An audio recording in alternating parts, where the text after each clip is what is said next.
ವಾಕ್ಯದ ಸಂಪೂರ್ಣ ಅರ್ಥವನ್ನು ನಾವು ತಿಳಿದುಕೊಳ್ಳಿಕ್ಕಾಗುವಂತೆಯೂ ನಮ್ಮ ಮನೋನೇತ್ರಗಳನ್ನು ತೆರೆ ಮಾಡು. ಯೇಸುವಿನ ಒಂದೇ ನಾಮದಲ್ಲಿ ಪ್ರಾರ್ಥಿಸ್ತೇನೆ, ಜೀವಳ ತಂದೆಗೆ. ಆಮೆನ್. ಪ್ರೀತಿಯುಳ್ಳವರೇ, ಶುಭೋದಯ ಎಲ್ಲರಿಗೂ. ಸೊ ಇವತ್ತು ಯೆಶಾಯ 7ನೇ ಅಧ್ಯಾಯವನ್ನ ನಾವು ಧ್ಯಾನ ಮಾಡ್ತಾ ಇದ್ದೇವೆ. ಸೊ ಅದರಲ್ಲಿ ಹೆಡ್ಲೈನ್ ಇದೆ, ಒಪ್ಪಂದದಿಂದ ಕೂಡಿದ ಶತ್ರುಗಳಿಗೆ ಭಯಪಡದೆ ಯೆಹೋವನನ್ನೇ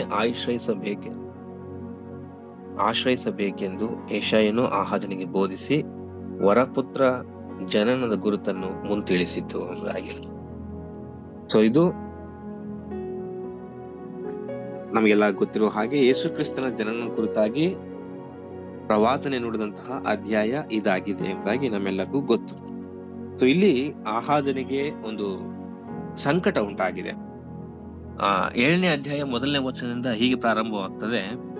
ಯೋತಾಮನ ಮಗನು ಉಜ್ಜೀಯನ ಮೊಮ್ಮಗನು ಯಹೂದದ ಅರಸನೂ ಆದ ಆಹಾಜನ ಕಾಲದಲ್ಲಿ ಅರಾಮ್ಯರ ಅರಸನಾದ ರೆಚೀನ, ರೆಮೆಲ್ಯನ ಮಗನು ಇಸ್ರಾಯೇಲರ ಅರಸನೂ ಆದ ಪೆಕಹ ಎಂಬುವರು ಯೆರೂಸಲೇಮಿನ ಮೇಲೆ ದಂಡೆತ್ತಿ ಬಂದರು, ಅದನ್ನು ಜಯಿಸುವುದಕ್ಕೆ ಆಗಲಿಲ್ಲ.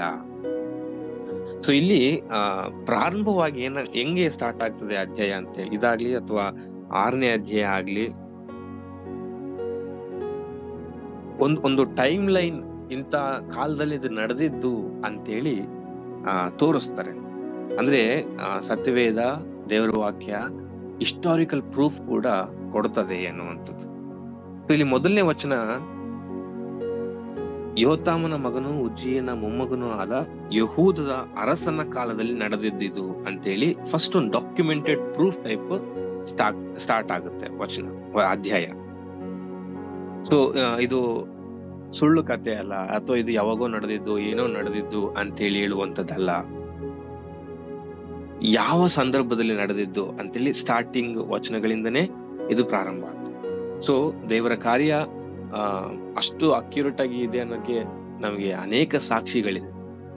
ಅದೇ ರೀತಿ ಯೆಶಾಯನ ಪ್ರವಾದನೆಗಳಲ್ಲಿ ಕೂಡ ಅನೇಕ ಸಾಕ್ಷಿಗಳಿದೆ. ಸತ್ಯ, ಇದು ಇಂಥ ಟೈಮಲ್ಲಿ ಆಗಿದ್ದು, ಇದು ಇದಕ್ಕೋಸ್ಕರನೇ ಆಗಿದ್ದು, ಮತ್ತು ಮುಂದಿನ ದಿನಮಾನಗಳಲ್ಲಿ ಇಷ್ಟು ವರ್ಷಗಳ ನಂತರ ಅಥವಾ ಇದ್ರ ನಂತರ ಇದು ನೆರವೇರುತ್ತೆ ಅನ್ನುವಂಥದ್ದನ್ನ ನಾವು ನೋಡ್ತೇವೆ. ಇದು ಆಹಾಜನ ಕಾಲದಲ್ಲಿ ಆದಂತಹ ಒಂದು ಪ್ರವಾದನೆ, ಯೆಶಾಯ 7ನೇ ಅಧ್ಯಾಯ.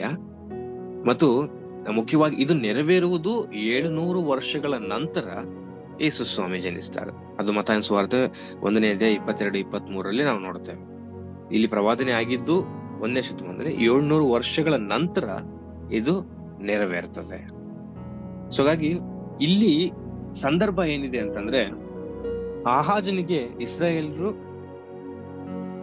ಮತ್ತು ಸಿರಿಯಾದವರು ಅಟ್ಯಾಕ್ ಮಾಡಿದ್ದಾರೆ. ಸೊ ಅವ್ರಿಗೆ ಒಂದು ಭಯ ಇದೆ, ಶತ್ರುಗಳ ಭಯ ಇದೆ. ಇಬ್ಬರು ಅವ್ರ ಮೇಲೆ ಒಂದು ದಾಳಿ ಮಾಡಿದ್ದಾರೆ. ಆಹಾಜನಿಗೆ ಭಯ ಆಗಿದೆ. 2ನೇ ವಚನದಲ್ಲಿ ನೋಡುತ್ತೆ ಅಂತಂದ್ರೆ, ಆರಾಮ್ಯರು ಎಫ್ರಾಯಿಮ್ಯರನ್ನು ಹೊಂದಿಕೊಂಡಿದ್ದಾರೆಂದು ಎಂಬ ಸುದ್ದಿಯು ಅರಮನೆಗೆ ಮುಟ್ಟಿದಾಗ ಅರಸನ ಮನವು ಪ್ರಜೆಯ ಮನವು ಗಾಳಿಯಿಂದ ವನವೃಕ್ಷವು ಅಲ್ಲಾಡುವಂತೆ ನಡುಗಿದವು ಅಂತ. ಇಲ್ಲಿ ಶತ್ರುಗಳು ಬಂದಿದ್ದಾರೆ ಅಂದ ತಕ್ಷಣ ಆಹಾಜನಿಗೆ ಮತ್ತು ಎಲ್ಲಾ ಪ್ರಜೆಗಳಿಗೂ ಎಷ್ಟು ಚೆನ್ನಾಗಿ ಹೋಲಿಸಿ ಬರೆದಿದ್ದಾರೆ ಅವರು. ಗಾಳಿಯಿಂದ ವನವೃಕ್ಷವು ಅಲ್ಲಾಡುವಂತೆ ಅರಸನ ಮನವು ಮತ್ತು ಪ್ರಜೆಯ ಮನವು ನಡುಗಿತು ಅಂತೇಳಿ.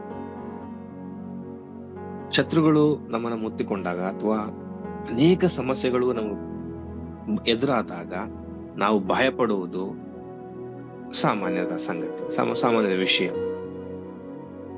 ಆದ್ರೆ ಇದರಲ್ಲಿ ದೇವರು ನಮಗೆ ಯಾವ ನಿರೀಕ್ಷೆಯನ್ನು ಕೊಡ್ತಾನೆ, ಯಾವ ಒಂದು ಸೈನ್ ಕೊಡ್ತಾನೆ ಅನ್ನುವಂಥದನ್ನ ನಾವು ನಿರೀಕ್ಷೆ ಇಡುವುದು ಮರಿಬಾರದು.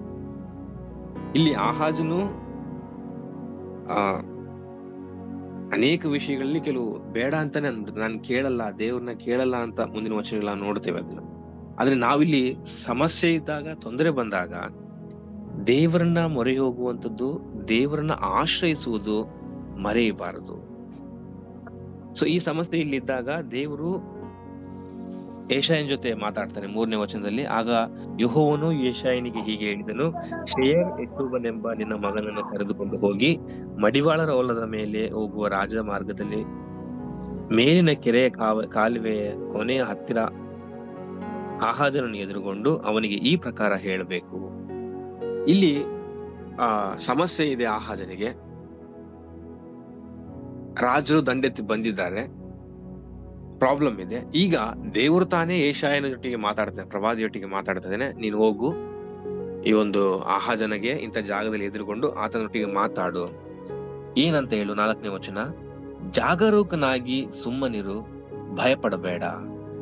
ನೋಡ್ರಿ, ದೇವರು ಯಾವ ಸಂದರ್ಭದಲ್ಲಿ ಯಾರಿಗೆ ಏನ್ ಸಮಸ್ಯೆ ಇದೆ, ಅದಕ್ಕೆ ಯಾವ ರೀತಿ ಮಾತಾಡ್ಬೇಕು, ಯಾವ ರೀತಿ ಯಾವ ವಾಕ್ಯಗಳ ಮೂಲಕ ಹೇಳ್ಬೇಕು ಅಂತೇಳಿ ಅಕ್ಯುರೇಟ್ ಆಗಿ ಒಂದು ನಾವು ಊಹೆ ಕೂಡ ಮಾಡಿಕೊಳ್ಳಲಾರದಂತಹ ರೀತಿಯಲ್ಲಿ ದೇವರು ಮಾತಾಡ್ತಾರೆ. ಯೆಶಾಯನ ಮೂಲಕವಾಗಿ ಆಹಾಜನಿಗೆ ಎಂತ ಒಂದು ಧೈರ್ಯ ಪಡಿಸುವಂತಹ ಮಾತು ಹೇಳ್ತಾರೆ ನೋಡ್ರಿ. ಜಾಗರೂಕನಾಗಿ ಸುಮ್ಮನಿರು, ಭಯಪಡಬೇಡ. Be careful and B com. ಭಯಪಡಬೇಡ.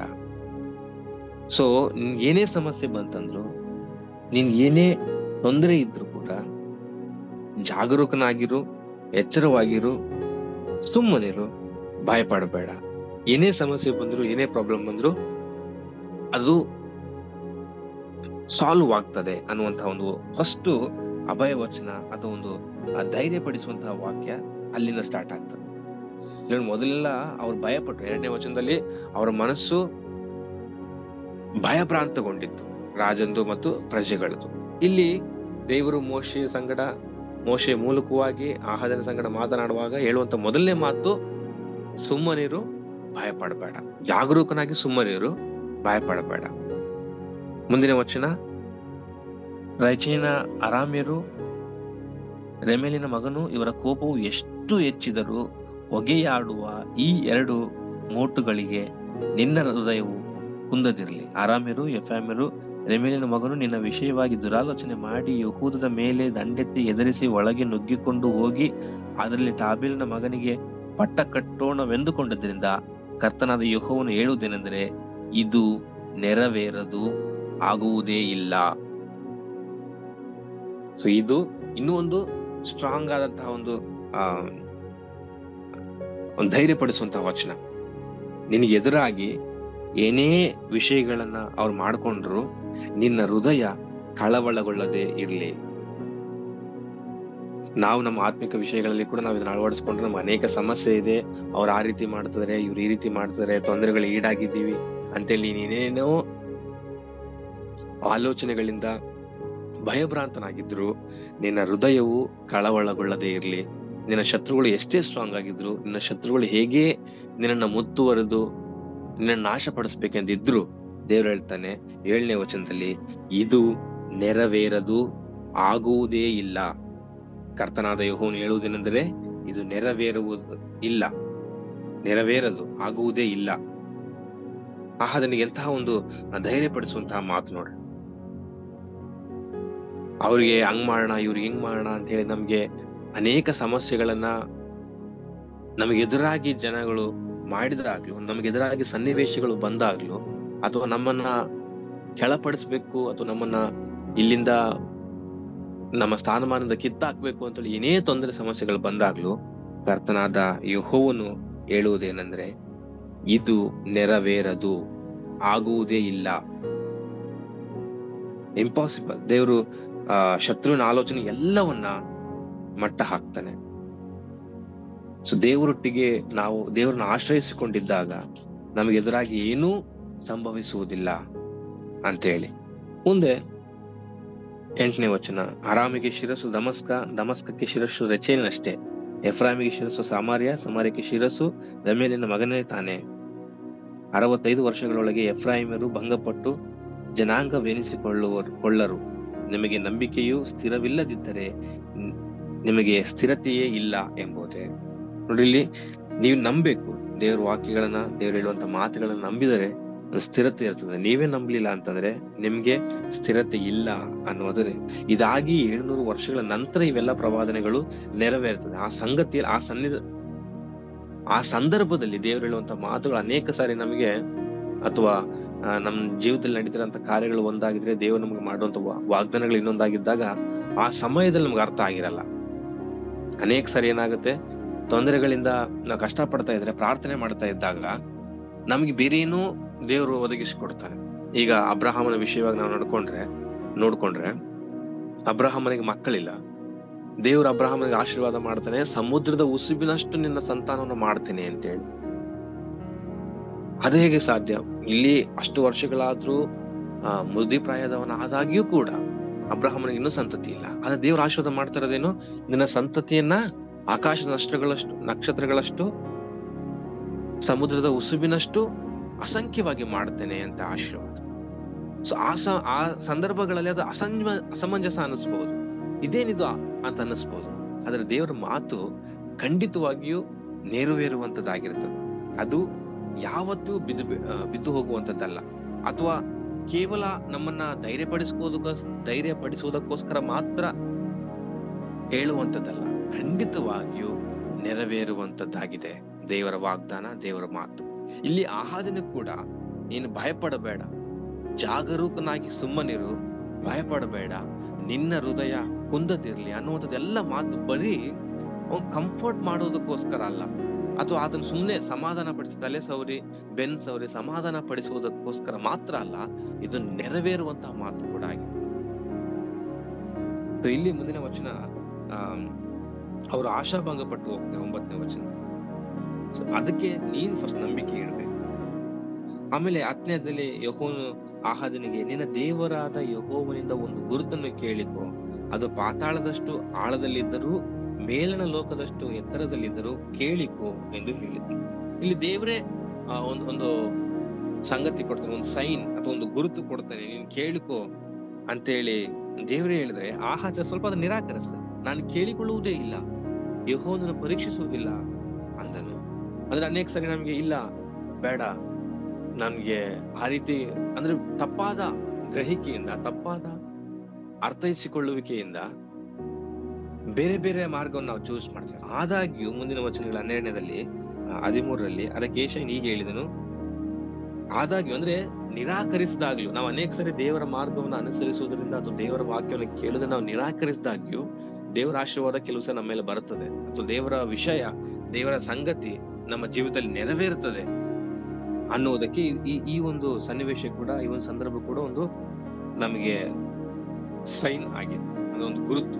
ಇಲ್ಲಿ 13ನೇ ವಚನ ನಮಗೆಲ್ಲರಿಗೂ ಗೊತ್ತಿರುವಂತಹ ಒಂದು ಪ್ರವಾದನೆ, ಮುಂದೆ ಆಲ್ರೆಡಿ ನೆರವೇರಿದಂತಹ ಒಂದು ಪ್ರವಾದನೆ ಈ 13ನೇ ವಚನ 14ನೇ ವಚನದಲ್ಲಿ ಸ್ಟಾರ್ಟ್ ಆಗ್ತದೆ. ಅದಕ್ಕೆ ಯೆಶಾಯನು ಹೀಗೆ ಹೇಳಿದನು, ದಾವೀದನ ಮನೆತನದವರೇ ಕೇಳಿರಿ, ಮನುಷ್ಯರನ್ನು ಬೇಸರಗೊಳಿಸುವಷ್ಟು ದೊಡ್ಡದಲ್ಲವೆಂದೆಣಿಸಿ ನನ್ನ ದೇವರನ್ನು ಬೇಸರಗೊಳಿಸುವಿರಾ? ಇದರಿಂದ ಕರ್ತನು ತಾನೇ ನಿಮಗೆ ಒಂದು ಗುರುತನ್ನು ಕೊಡುವನು. ನಿಮಗೆ ಸಮಸ್ಯೆ ಇದೆ, ನಿಮಗೆ ತೊಂದರೆ ಇದೆ, ನಿಮಗೆ ಕಷ್ಟ ಇದೆ, ನಿಮಗೆ ಇಕ್ಕಟ್ಟು ಇದೆ, ಅನೇಕ ಸಾರಿ ನೀವು ಅದನ್ನ ದೇವರ ಆಶ್ರಯನ ಬೇಡುವುದಿಲ್ಲ, ದೇವರನ್ನ ಪ್ರಾರ್ಥಿಸುವುದಿಲ್ಲ. ಆದಾಗ್ಯೂ ಈ ಒಂದು ದೇವರು ನಿಮಗೆ ಗುರುತನ್ನು ಕೊಡ್ತಾನೆ, ದೇವರು ನಿಮಗೆ ಒಂದು ಸಂಗತಿಯನ್ನ ತಿಳಿಸ್ತಾನೆ. ಏನಂತಂದ್ರೆ, ಈಗೋ ಒಬ್ಬ ಕನ್ನಿಕೆಯು ಗರ್ಭಿಣಿಯಾಗಿ ಮಗನನ್ನು ಹಡೆದು ಅವನಿಗೆ ಇಮ್ಮಾನುವೇಲ್ ಎಂದು ಹೆಸರಿಡುವಳು. ಇದು ಯೇಸು ಕ್ರಿಸ್ತನ ವಿಷಯವಾಗಿ ಆಲ್ರೆಡಿ ನೆರವೇರಿದಂತಹ ಒಂದು ಸಂಗತಿಯಾಗಿದೆ. ಇದು ಮತ್ತಾಯನ ಸುವಾರ್ತೆಯಲ್ಲಿ ನಾವು ನೋಡ್ತೇವೆ, ಮತ್ತು ಸುವಾರ್ತೆಗಳಲ್ಲಿ ಯೇಸು ಸ್ವಾಮಿ ಜನಿಸಿದಂತ ಸಂಗತಿಗಳು ನಾವು ನೋಡ್ತೇವೆ. ಆಹಾಜನ ಕಾಲದಲ್ಲಿ ಇದು ಪ್ರವಾದನೆಗೊಂಡಿದ್ದು, 700 ವರ್ಷಗಳ ನಂತರ ಇದು ನೆರವೇರಿದಂಥದ್ದು. ಇಮ್ಮಾನುವೇಲ್ ಅಂತಂದ್ರೆ ದೇವರು ನಮ್ಮ ಕೂಡ ಇದ್ದಾನೆ. ಸೊ ನಿಮ್ಗೆ ಏನೇ ಸಮಸ್ಯೆ ಇದ್ರು, ನಿಮ್ಗೆ ಏನೇ ತೊಂದರೆ ಇದ್ರು, ನೀವು ದೇವರನ್ನ ಆಶ್ರಯಿಸಿಕೊಂಡಿರ್ರಿ, ದೇವರು ನಿಮ್ಮ ಸಂಗಡ ಇರ್ತಾನೆ ಅಂತೇಳಿ ಆಹಾಜನಿಗೆ ಆ ಸಂದರ್ಭಗಳಲ್ಲಿ ಆ ಅರ್ಥದಲ್ಲಿ ತಿಳಿಸುವಂತಹ ಪ್ರಯತ್ನ ಇದ್ರು. ಒಂದು ದೂರದೃಷ್ಟಿಯಲ್ಲಿ ಭವಿಷ್ಯದಲ್ಲಿ ಈ ರೀತಿ ನಿನಗೆ ಎದುರಾಗಿ ಇರುವಂತಹ ಈ ಜನರು ನಿರ್ಜನವಾಗುವರು, ಇವರ ಪ್ರಾಂತ್ಯವು ನಿರ್ಜನವಾಗುವುದು, ಸೊ ಇವರೆಲ್ಲಾ ಸಮಸ್ಯೆ, ಈ ನಿನಗಿರುವಂತಹ ಸಮಸ್ಯೆ ಎಲ್ಲ ಹೋಗ್ತದೆ ಅನ್ನುವಂತಹ ಪ್ರವಾದನೆ, ಅನ್ನುವಂತಹ ಒಂದು ಧೈರ್ಯವಾದ ನುಡಿ ಯೆಶಾಯನ ಮೂಲಕವಾಗಿ ಆಹಾಜನಿಗೆ ದೊರೆತಿದ್ದಾಗಿದೆ. ಸೊ ಈ ಒಂದು ವಚನ ನಾನು ಅಷ್ಟಾಗಿ ಎಕ್ಸ್ಪ್ಲೇನ್ ಮಾಡುವಂತ ಅವಶ್ಯಕತೆ ಇಲ್ಲ, ಯಾಕಂದ್ರೆ ನಮ್ಗೆಲ್ಲರಿಗೂ ಗೊತ್ತಿರುವಂತಹ ವಿಚಾರವೇ ಇಮ್ಮಾನುವೇಲ್, ದೇವರು ನಮ್ಮ ಕೂಡ ಇದ್ದಾನೆ ಅನ್ನುವಂಥದ್ದು. ಸೊ ನಮ್ಗೇನೇ ಸಮಸ್ಯೆ ಇದ್ರು, ನಾವು ಬೇಡಿಕೊಂಡ್ರು ನಾವು ಬೇಡಿಕೊಳ್ಳದೆ ಇದ್ರು, ನಮ್ಗೆ ಏನ್ ಬೇಕು, ನಮಗೆ ಏನ್ ಸರಿ ಹೊಂತದೆ ಅನ್ನೋದು ದೇವರಿಗೆ ಗೊತ್ತು. ಅದನ್ನ ತಕ್ಕ ಕಾಲದಲ್ಲಿ ದೇವರು ಖಂಡಿತವಾಗಿಯೂ ನೆರವೇರಿಸುತ್ತಾನೆ ಅನ್ನೋದನ್ನ ನಾವು ಮರಿಬಾರ್ದು. ಸೊ ಇಲ್ಲಿ ಆಹಾಜನಿಗೆ ತೊಂದರೆ ಇದೆ, ಶತ್ರುಗಳು ಬಂದಿದ್ದಾರೆ, ಪ್ರಾರ್ಥನೆ ಮಾಡ್ಕೋ ಅಂತ ಏಷಯನ ಮೂಲಕವಾಗಿ ಹೇಳಿದ್ರು ಕೂಡ, ಇಲ್ಲ ನನ್ ಪರವಾಗಿಲ್ಲ, ನಾನೇ ದೇವ್ರನ್ನ ಕ್ವಶನ್ ಮಾಡ್ಲಾ, ದೇವರು ಒಂದು ಕಾರಣದಿಂದಾಗಿ ಏನೋ ನನ್ನ ಜೀವನದಲ್ಲಿ ನಡೀತಾ ಇದೆ, ಸೊ ನಾ ಹಂಗ್ ಮಾಡು, ನಾನು ಹಿಂಗ್ ಮಾಡು ಅಂತೇಳಿ ದೇವ್ರನ್ನೇ ಹೆಂಗ್ ಕ್ವಶನ್ ಮಾಡ್ಲಿ ಅನ್ನುವಂತ ಅರ್ಥದಲ್ಲಿ ಆಹಾಜ ಕೇಳಿದ್ರು ಕೂಡ ದೇವ್ರು ತಾನೇ ಮತ್ತೊಂದು ಮಾತಿನಲ್ಲಿ ಆತನಿಗೆ ಒಂದು ಅಭಯ ವಚನವನ್ನು ನೀಡುತ್ತಾ ಒಂದು ಗುರುತನ್ನ ಕೊಡ್ತಾ ಇದ್ದಾನೆ, ಮುಂದಿನ ದಿನಮಾನಗಳಲ್ಲಿ ಹಿಂಗಾಗತ್ತೆ ಅಂತೇಳಿ. ಸೊ ನಮಗೆ ನಮ್ಮ ಜೀವನದಲ್ಲಿ ಕೂಡ ಅನೇಕ ಸಮಸ್ಯೆಗಳು, ತೊಂದರೆಗಳು ಎದುರಾದಾಗ್ಲೂ ಕೂಡ ನಮ್ಮ ತಪ್ಪು ಗ್ರಹಿಕೆಯಿಂದ ಬೇರೇನೇನೋ ಮಾಡಕ್ ಹೋದ್ರು ಕೂಡ ದೇವರು ನಮಗೆ, ನೀನ್ ಭಯ ಪಡಬೇಡ, ದೇವರು ನಿಮ್ಮ ಸಂಗಡ ಇದ್ದಾನೆ ಅನ್ನುವಂತಹ ಒಂದು ವಚನವನ್ನ ಕೊಡ್ತಾನೆ. 15ನೇ ವಚನ. ಸೊ ಇಮ್ಮಾನುವೇಲ್, ಅವನು ಕೆಟ್ಟದ್ದು ಬೇಡ ಒಳ್ಳೇದು ಬೇಕು ಅನ್ನುವಷ್ಟು ಬಲ್ಲವನಾಗುವಾಗ ಮೊಸರನ್ನು ಜೇನುತುಪ್ಪವನ್ನು ತಿನ್ನುವನು. ಆ ಮಗುವು ಕೆಟ್ಟದ್ದು ಬೇಡ ಒಳ್ಳೇದು ಬೇಕು ಅನ್ನುವಷ್ಟು ಬಲ್ಲವನಾಗುವುದರೊಳಗೆ ಯಾವ ಇಬ್ಬರು ರಾಜರಿಗೆ ನೀನು ಹೆದರಿ ನಡುಗುತ್ತೀಯೋ ಅವರ ದೇಶವು ನಿರ್ಜನವಾಗುವುದು. ನೋಡಿ, ಆ ಕಾಲದಲ್ಲಿ, ಇದು ನೆರವೇರುವ ಕಾಲದಲ್ಲಿ ನೀನು ಯಾರಿಗೋಸ್ಕರ ಭಯ ಪಡ್ತಾ ಇದೆಯಲ್ಲ, ಅದೆಲ್ಲವುದು ಆ ಜನಾಂಗವೇ ನಿರ್ಜನವಾಗುವುದು, ಅದು ಇರುವುದೇ ಇಲ್ಲ ಅಂತೇಳಿ. ಇದೊಂದು ಅದ್ಭುತವಾದ ವಚನ. 15ನೇ ಅಧ್ಯಾಯ. ಕೆಟ್ಟದ್ದು ಬೇಡ ಒಳ್ಳೆಯದ್ದು ಬೇಕು. Reject the wrong, choose the right. ಅದನ್ನ ಯೇಸು ಸ್ವಾಮಿ ವಿಷಯವಾಗಿ ಅಥವಾ ಮುಂದೆ ನೆರವೇರುವಂತಹ ಒಂದು ಪ್ರವಾದನೆ ವಿಷಯವಾಗಿ ಇಲ್ಲಿದ್ರು ಕೂಡ ಒಂದು ಒಳ್ಳೆ ವಚನ ಚೆನ್ನಾಗಿದೆ. ಕೆಟ್ಟದ್ದು ಬೇಡ ಒಳ್ಳೆಯದು ಬೇಕು. ನಾವು ಕೂಡ ಇದನ್ನ ಅನುಸರಿಸಿ ನಮ್ಮ ಜೀವನಗಳಲ್ಲಿ ಅಳವಡಿಸಿಕೊಳ್ಳುವಂತಹ ವಿಚಾರ ಆದ್ರೆ ತುಂಬಾ ದೇವರಿಗೆ ಮೆಚ್ಚುಗೆಯಾದಂತಹ ಕಾರ್ಯ ಆಗ್ದಂಗೆ. ಕೆಟ್ಟದ್ದು ಬೇಡ ಒಳ್ಳೇದು ಬೇಕು ಅನ್ನುವಂತಹ ಒಂದು ನಿರ್ಧಾರ ನಾವು ಕೂಡ ಮಾಡ್ಬೇಕು. ಸೊ ಅಂತ ಟೈಮಲ್ಲಿ, ಅಂದ್ರೆ ಯೇಸು ಸ್ವಾಮಿ ಒಂದು ಕಾಲದಲ್ಲಿ ಅಥವಾ ಒಂದು ಮೆಚ್ಯೂರ್ಡ್ ಆಗುವಷ್ಟು ಒಳಗೆ ಈ ಜನಾಂಗವು, ಯಾವುದು ಆಹಾಜನಿಗೆ ತೊಂದರೆ ಕೊಡುವಂತಹ ಜನಾಂಗವು ನಿರ್ಜನವಾಗುವುದು. ಚೆನ್ನಾಗಿ ಹೇಳ್ತಾನೆ 16ನೇ ವಚನ ಕೊನೆ ಲೈನ್. ಯಾವ ಇಬ್ಬರು ರಾಜರಿಗೆ ನೀನು ಹೆದರಿ ನಡುಗುತ್ತೀಯೋ ಅವರ ದೇಶವು ನಿರ್ಜನವಾಗುವುದು. ಮತ್ತು ಯಹೂದದ ಇಫ್ರಾಯಿಂ ಅಗಲಿದಂದಿನಿಂದ ಈಚೆಗೆ ಸಂಭವಿಸಿದ ದುಷ್ಕಾಲವನ್ನು ಯೆಹೋವನು ನಿನ್ನ ಮೇಲೂ ನಿನ್ನ ಪ್ರಜೆಯ ಮೇಲೂ ನಿನ್ನ ತಂದೆಯ ಮನೆತನದ ಮೇಲೂ ಬರಮಾಡುವನು. ಆ ದುಷ್ಕಾಲವು ಅಶ್ವರದ ಅರಸ. ಸೊ ಇದು ಬೇರೆ ವಿಚಾರ. ಇಲ್ಲಿ ಆಹಾಜನಿಗೆ ಮಾತ್ರ ಅಲ್ಲ, ಇಡೀ ದಾವೀದನ ಮನೆತನದವರಿಗೆ ದೇವರು ಒಂದು ಗುರುತನ್ನ, ಒಂದು ಚಿಹ್ನೆಯನ್ನ, ಒಂದು ಸೈನ್ ಇಲ್ಲಿ ಕೊಡ್ತಾ ಇದ್ದಾನೆ. ಸೊ ಹಾಗಾಗಿ ನಾವು ಹೆಡ್ಲೈನ್ ಮತ್ತೆ ನೋಡುವಾಗ, ಒಂದು ಒಡಂಬಡಿಕೆ ಮೂಲಕವಾಗಿ ಶತ್ರುಗಳಿಗೆ ಭಯಪಡದೆ ಯೆಹೋವನನ್ನೇ ಆಶ್ರಯಿಸಬೇಕು ಅನ್ನುವಂಥದ್ದನ್ನ ನಾವಿಲ್ಲಿ ನೋಡ್ಬೇಕು ಮತ್ತು ಕಲಿಯಬೇಕು. ಮುಖ್ಯವಾಗಿ ಅನೇಕ ಸಮಸ್ಯೆಗಳು, ಅನೇಕ ತೊಂದರೆಗಳು ಏನೇನೇ ಇದ್ದಾಗ್ಲೂ ಕೂಡ ನಾವು ಎಲ್ಲವುದನ್ನ ಬದಗಿಟ್ಟು ದೇವರನ್ನ ಮಾತ್ರ ಆಶ್ರಯಿಸಿಕೊಂಡಿರ್ಬೇಕು. ಇಮ್ಮಾನುವೇಲ್, ದೇವರು ನಮ್ಮ ಕೂಡ ಇದ್ದಾನೆ, ನಾವು ಯಾವುದು ಕೂಡ ಭಯಪಡುವಂತ ಅವಶ್ಯಕತೆ ಇಲ್ಲ. ರೋಮ 8:38, ದೇವರೇ ನಮ್ಮ ಸಂಗಡ ಇದ್ದರೆ ನಮ್ಮನ್ನು ಎದುರಿಸುವವರು ಯಾರು ಅನ್ನೋದಾಗಿ. ಹಾಗಾಗಿ ದೇವರನ್ನ ಮಾತ್ರ ನಾವು ಆಶ್ರಯಿಸಿಕೊಂಡವರಾಗಿರ್ಬೇಕು. ದೇವರನ್ನ ಎಲ್ಲಾ ಸಮಯಗಳಲ್ಲಿ ಏನೇ ಸಮಸ್ಯೆ ಬಂದ್ರು, ಏನೇ ಇಕ್ಕಟ್ಟು ತೊಂದರೆಗಳು ಬಂದ್ರು ನಾವು ಭಯ ಪಡಬಾರದು. 7ನೇ 4ನೇ ವಚನ, ಜಾಗರೂಕನಾಗಿ ಸುಮ್ಮನಿರು, ಭಯ ಪಡಬೇಡ, ಜಾಗರೂಕನಾಗಿ ಸುಮ್ಮನಿರು. ದೇವರು ಎಲ್ಲಾ ಸಮಯಗಳಲ್ಲಿಯೂ ನಮ್ಮ ಸಂಗಡ ಇರ್ತಾನೆ. ಎಲ್ಲಾ ವಿಷಯಗಳಲ್ಲೂ ಆತನ ಹೇಳುವಂತ ಮಾತನ್ನ ನೆರವೇರಿಸಲಿಕ್ಕೆ ಶಕ್ತನಾಗಿರ್ತಾನೆ. ಮೊದಲೇ ಹೇಳಿದಾಗೆ ದೇವ್ರು ಏನೋ ಸುಮ್ಮನೆ ನಮ್ಮ ಸಮಾಧಾನ ಪಡಿಸೋದಕ್ಕೋಸ್ಕರ ಈ ಟೈಮ್ ಕಳೆದು ಬಿಡ್ಲಿ, ಈ ಒಂದು ಸಂದರ್ಭದಲ್ಲಿ ನಾವು ತೀರ್ಕೊಂಡು ಮುಂದೆ ಹೋಗ್ಬಿಡ್ಲಿ ಅನ್ನುವಂಥದಕ್ಕೋಸ್ಕರ ಮಾತ್ರ ನಮ್ಮನ್ನ ರಮಿಸುವಂತ ಮಾತುಗಳನ್ನ ಮಾತ್ರ ಆಡಲ್ಲ, ನೆರವೇರುವಂತಹ ಮಾತುಗಳನ್ನ ದೇವರು ನಮ್ಮ ಜೀವಿತಗಳಲ್ಲಿ ಅನೇಕ ಸಾರಿ ಹೇಳ್ತಾನೆ. ವಾಕ್ಯಗಳ ಮೂಲಕವಾಗಿಯೂ ದೈವ ಸೇವಕಗಳ ಮೂಲಕವಾಗಿ ನಮ್ಮ ಹೃದಯದಲ್ಲಿ ಮಾತನಾಡುವಾಗ ದೇವರ ವಾಕ್ಯ ಕೇವಲ ನಮ್ಮನ್ನ ರಮಿಸುವುದಕ್ಕೋಸ್ಕರ, ಆ ಟೈಮಲ್ಲಿ ಮಾತ್ರ ನಮ್ಮನ್ನು ತಲ್ಲಿಸೋದಕ್ಕೋಸ್ಕರ ಅಲ್ಲ, ಅದು ಮುಂದೆ ನೆರವೇರುವಂತಹ ಮಾತು ಕೂಡ ಆಗಿರ್ತದೆ. ಹಾಗಾಗಿ ಆಹಾರದ ರೀತಿ ನಾವು ಸ್ವಲ್ಪ ತಿಳಿಲಾರದು, ಅರ್ಥೈಸಿಕೊಳ್ಳಲಾರ್ದೆಯೋ ಹಾಗೆ ಇರ್ಲಾರ್ದೆ ಇದು ಖಂಡಿತವಾಗಿಯೂ ನೆರವೇರುತ್ತದೆ. ದೇವರು ನಮ್ಮ ಕೂಡ ಇದ್ದಾನೆ, ನಮಗೆ ಎದುರಾಗುವಂತ ಎಲ್ಲಾ ಸಮಸ್ಯೆಗಳಿಂದ ನಮ್ಮನ್ನ ಪಾರು ಮಾಡ್ತಾನೆ, ನಮಗೆ ಎದುರಾಗುವಂತ ಎಲ್ಲಾ ಶತ್ರುಗಳಿಂದ ನಮ್ಮನ್ನ ಕಾಪಾಡ್ತಾನೆ ಅನ್ನುವಂತಹ ದೃಢವಾದ ನಂಬಿಕೆ ನಮ್ಮಲ್ಲಿ ಇರ್ಬೇಕು. ಯೆಹೋವನನ್ನೇ ಆಶ್ರಯಿಸಿಕೊಂಡವರು ನಾವಾಗಿರ್ಬೇಕು ಅನ್ನುವಂಥದ್ದು ಈ ಒಂದು 7ನೇ ಅಧ್ಯಾಯದಲ್ಲಿ ನಾವು ಕಲಿತ್ಕೊಳ್ಬೇಕಾದಂತ ವಿಚಾರ ಆಗಿದೆ. ದೇವರ ವಾಕ್ಯವನ್ನು ಆಶೀರ್ವದಿಸಲಿ. ಪ್ರಾರ್ಥನೆ ಮಾಡೋಣ. ನಮ್ಮನ್ನು ಬಹಳವಾಗಿ ಪ್ರೀತಿ ಮಾಡುವಂತ ನಮ್ಮ ಪರಲೋಕ ತಂದೆಯ ದೇವರೇ, ನಿಮಗೆ ಸ್ತೋತ್ರ ಸ್ವಾಮಿ. ದೇವರೇ, ಹೌದು ಕರ್ತನೇ ಸ್ವಾಮಿ, ಇಕ್ಕಟ್ಟಿನ ವೇಳೆಯಲ್ಲಿಯೂ ಶತ್ರುಗಳಿಗೆ ಭಯಪಡದೆ ನಿನ್ನನ್ನೇ ಆಶ್ರಯಿಸಿಕೊಂಡವರಾಗಿ ನಾವು ಜೀವಿಸ್ಲಿಕ್ಕಾಗುತ್ತೆ ನಮಗೆ ಸಹಾಯ ಮಾಡು ಸ್ವಾಮಿ. ದೇವರೇ, ಯಾವುದು ಅನೇಕ ಸಮಸ್ಯೆಗಳು ನಮಗಿದ್ದಾಗ್ಲೂ ನೀನು ಕರ್ತನೇ ಸ್ವಾಮಿ ಇತಿಹಾಸದಲ್ಲೇ ಒಂದು ದೊಡ್ಡ ಒಂದು ಪ್ರವಾದನೆಯನ್ನು ಈ ಒಂದು ಅಧ್ಯಾಯ ಮೂಲಕವಾಗಿ ನೀನು ನುಡಿದಿದ್ದೆ. ಈಗ ಒಬ್ಬ ಕನ್ನಿಕೆಯು ಗರ್ಭಿಣಿಯಾಗಿ ಮಗನನ್ನು ಹಡೆದು ಅವನಿಗೆ ಇಮ್ಮಾನುವೇಲ್ ಎಂದು ಹೆಸರಿಡುವಳಾಗಿ.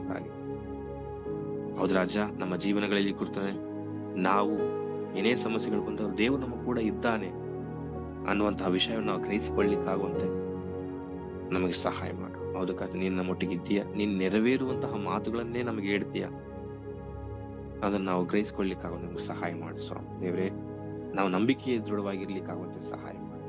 ನಂಬಿಕೆಯಲ್ಲಿ ಸ್ಥಿರವಾಗಿರ್ಲಿಕ್ಕಾಗುವಂತೆ ನಮಗೆ ಸಹಾಯ ಮಾಡು ಸ್ವಾಮಿ. ದೇವರೇ, ಈ ಒಂದು ಸಮಯದಲ್ಲಿ ಈ ಒಂದು ವಾಕ್ಯವನ್ನು ಕೊಟ್ಟೋದಕ್ಕೋಸ್ಕರ ಸ್ತೋತ್ರ ಸಲ್ಲಿಸ್ತೇನೆ. ವಾಕ್ಯದಂತೆ ನಾವೆಲ್ಲರೂ ನಡೀಲಿಕ್ಕಾಗುವಂತೆ ನಿಮ್ಮ ಒಂದು ಸಹಾಯ ಹಸ್ತವನ್ನು ನಮ್ಮೊಟ್ಟಿಗೆ ಇಡು. ಮಾತ್ರವಲ್ಲದೆ ನಮ್ಮೆಲ್ಲಾ ಸೇವೆ ಕಾರ್ಯಗಳಿಗೋಸ್ಕರ ಪ್ರಾರ್ಥನೆ ಮಾಡ್ತೇನೆ ಸ್ವಾಮಿ. ಕಲ್ವಾರ ಚಾಪಲ್ ಸೇವೆಗೋಸ್ಕರ ಪ್ರಾರ್ಥನೆ ಮಾಡ್ತೇನೆ. ಎಲ್ಲಾ ಸೇವಕರುಗಳನ್ನು ಆಶೀರ್ವದಿಸು. ಎಲ್ಲಾ ಸೇವಕರುಗಳನ್ನ ಸ್ವಾಮಿ, ಅವ್ರು ಮಾಡ್ತಿರುವಂತ ಕಾರ್ಯಗಳಲ್ಲಿ ಸೈತನ ಶೋಧನೆಯಿಂದಲೂ ಅನೇಕ ಸಮಸ್ಯೆಗಳನ್ನು ದೂರ ಮಾಡಿ ಶಾಂತಿ ಸಮಾಧಾನವನ್ನ ನೀನು ಅನುಗ್ರಹಿಸಿ. ನಮ್ಮೆಲ್ಲ ಅಧಿಕಾರಿ ವರ್ಗದವರಿಗೋಸ್ಕರ ಪ್ರಾರ್ಥನೆ ಮಾಡ್ತೇನೆ. ಅವರನ್ನ, ಅವ್ರ ಕುಟುಂಬವನ್ನು ಆಶೀರ್ವದಿಸು. ಎಲ್ಲಾ ಸೈತನ ಶೋಧನೆಯಿಂದ ಅವ್ರನ್ನ ಬೇಡಿಸು. ದೇವರೇ, ಅವರಿಗೆ ಅವ್ರು ಅಂದುಕೊಳ್ಳುವಂತ ಎಲ್ಲಾ ಯೋಜನೆಗಳು ನೆರವೇರುವಂತೆ ನೀನು ಸಹಾಯ ಮಾಡಿಸು. ಪರಿಶುದ್ಧ ದೇವರೇ, ನಮ್ಮನ್ನು ಇಲ್ಲಿವರೆಗೆ ಕಾಲದಕ್ಕೋಸ್ಕರ ಸ್ತೋತ್ರ. ಈ ಒಂದು ದಿನದಲ್ಲಿಯೂ ನಮ್ಮನ್ನು ಆಶೀರ್ವದಿಸು. ನಾವು ಮಾಡುವಂತ ಎಲ್ಲಾ ಕೆಲಸ ಕಾರ್ಯಗಳಲ್ಲಿಯೂ ನಿನ್ನನ್ನು ಮಾತ್ರ ಮಹಿಮೆ ಪಡಿಸುವಂತ ರೀತಿಯಲ್ಲಿ ನಾವು ಮಾಡ್ಲಿಕ್ಕಾಗುವಂತೆ ನಮಗೆ ಸಹಾಯ ಮಾಡು. ನಿಮ್ಮ ಸಹಾಯ ಹಸ್ತವು ನಮ್ಮೊಟ್ಟಿಗೆ ಸದಾಕಾಲ ಇರಬೇಕೆಂಬುದಾಗಿ ಪ್ರಾರ್ಥಿಸುತ್ತಾ ಯೇಸು ಕ್ರಿಸ್ತನ ಒಂದೇ ನಾಮದಲ್ಲಿ ಪ್ರಾರ್ಥಿಸಿ ಬೇಡ್ತೇನೆ, ಜೀವನ ತಂದೆ. ಆಮೆನ್. ನನ್ನ ಮನವೇ ಯೆಹೋವನನ್ನು ಕೊಂಡಾಡು, ನನ್ನ ನನ್ನ ಮನವೇ ಯೆಹೋವನನ್ನು ಕೊಂಡಾಡು, ಮಾಡಿದ ಉಪಕಾರಗಳನ್ನು ಸರ್ಪ್ರೈಸ್ ಗಾಡ್ ಸರ್ ಎಲ್ಲ